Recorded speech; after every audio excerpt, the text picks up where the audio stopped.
listening to a Softens production. Original Finest Pro. Love of my life, my soulmate. You're my best friend. Part of me, like breathing. You are now listening to a Softens production.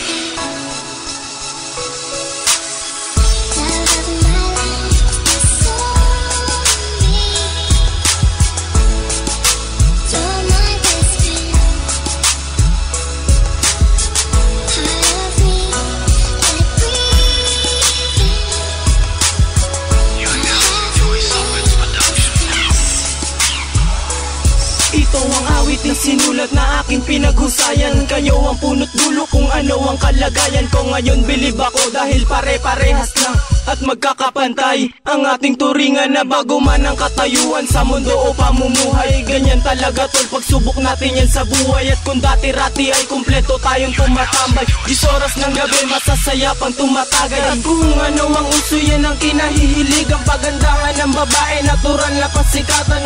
Unting nagbago at naglaho ang lahat ng sistema sa ating magkakabarkada na tapat. Nag-asawa ang iba at lumipat ang iba, wala nang masaya ang tumatambay dyan, diba? Kapag naaalala kung ako'y napapaluwa, miss ko lamang talaga kayo aking barkada.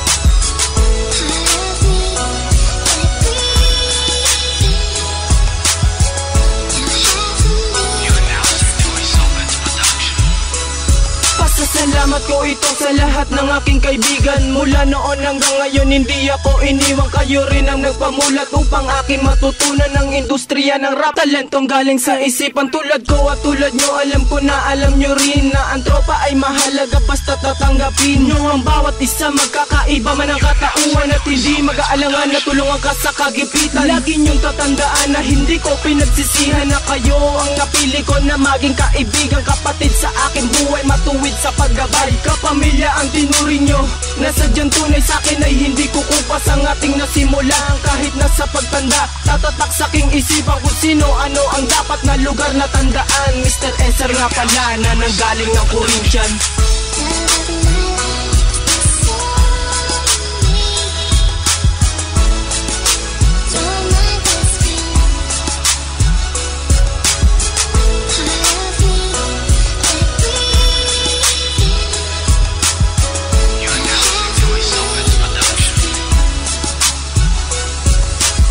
Sa mahal ko na alam mo kung sino ka, salamat sa pagsakripisyo mo sa'kin at pagtiyaga. Ang dami ko ng kasalanan, sindami ng kabutihan na ginugol mo sa akin upang aking matutunan na ang tulad mong babae di dapat nilalaro kundi tinutuunan ng pansin at siniseryoso. Pangangalaga ang kita yan aking pangako, habang buhay tayo magsasama at hindi susuko sa anumang pagsubok na alam ko mangyayari, pero ating kakayanin yan ang aking masasabi. Huwag ka lamang bumitaw sa palad ko aking sinta at ipapadama ko sa'yo ang tunay na ligaya.